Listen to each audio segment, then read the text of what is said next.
So cold and flu season is upon us. There's no getting around it. The only thing we can do is try to boost our immunity. And a great way to do that is using food. So I love to make regularly an immunity boosting soup. And I thought you would enjoy this recipe too, as just one strategy to help keep your immune system strong and fight off those nasty colds and flus this season. I should say that of course you want to consult your doctor. This is not a substitute for medical advice. We're just sharing with you time-tested traditional recipes that people have observed help to boost immunity, but I'm making no claims it will do that for anyone else. Just had to say that. All of these ingredients come from Basil Bandwagon Natural Market. Let me give you a tour of what's going into the soup because it's a lot of fun stuff. All right, so we're starting off with some astragalus. This is an herb. It's a dried root. You can see it here. It has kind of a distinct aroma and taste. And, you can just use a little bit of it. These herbs are very powerful. They've been studying astragalus for how it can help with allergies, the common cold, chronic fatigue symptoms, and it's been used for centuries in Chinese medicine. It also helps to reduce inflammation. We're also using a couple of bay leaves, which add nice flavor. Turmeric also helps to reduce inflammation, just like astragalus, and has strong antioxidant properties. We're using a little bit of fresh ginger root, which is great for your immune system and for digestion. Of course, we've all heard about garlic and how that helps to fight off colds and strengthen immunity. So we're using lots of garlic. This is 2 or 3 cloves. I've got 2 to 3 tablespoons of miso. For those of you who are avoiding soy products, this is nice because it's a brand, South River Miso. It's made from chickpeas, no soy at all in this miso. Miso is normally a fermented soy food. It's mashed and fermented soybeans, whereas this one is made with chickpeas.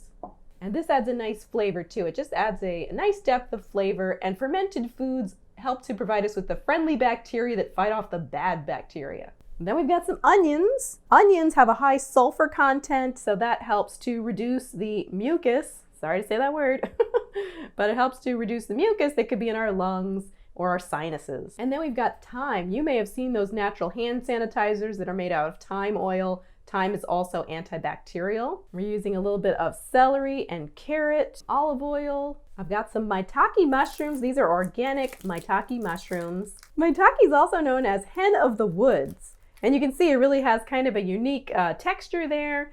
And it's highly valued in Japanese and Chinese traditional medicine for supporting the immune system. And to add a nice flavor and texture and a little bit more hardiness, we're going to be adding some cooked ramen noodles. These are the Lotus Foods brown rice and millet ramen noodles. And you can see they come in these nice little dehydrated cakes, and they only take 4 minutes to cook. I pre-cooked 2 cakes, and that's what we're going to be adding to the soup. You can add more if you like.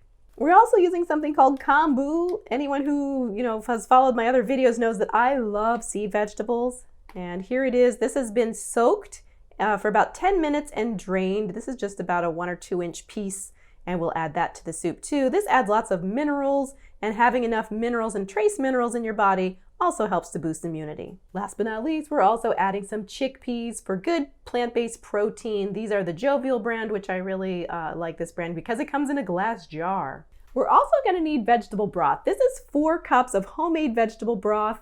This is like a whole nother recipe video in itself, but I make this with all kinds of little vegetable scraps that I save from my cooking, and I also add kombu to this as well, and I add things like the astragalus. So I've already used some astragalus in making this. So the astragalus that I showed you earlier is something that I use as an ingredient in this broth. I'll tell you how I make vegetable broth in the recipe below this video.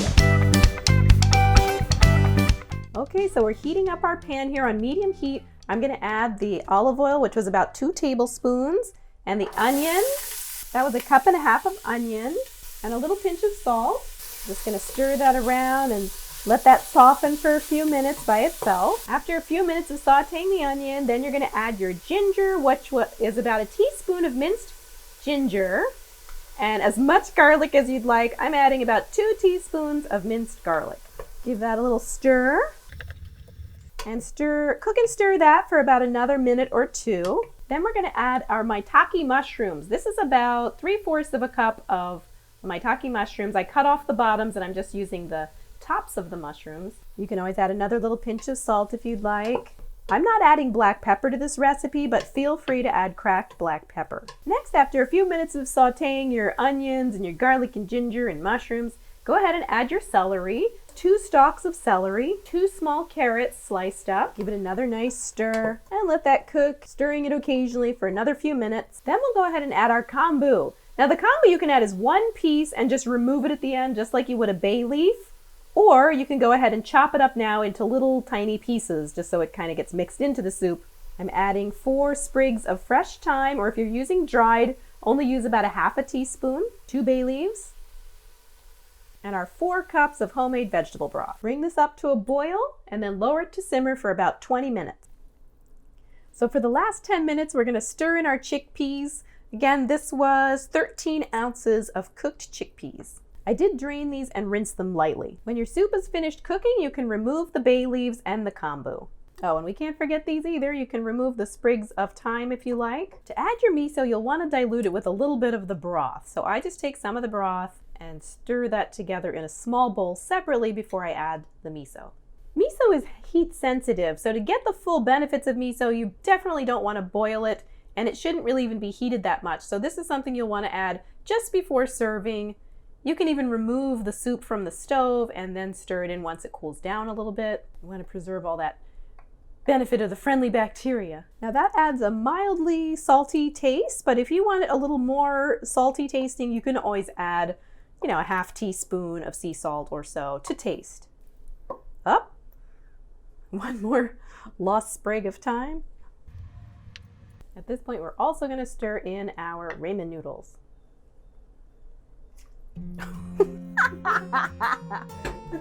Oh my gosh.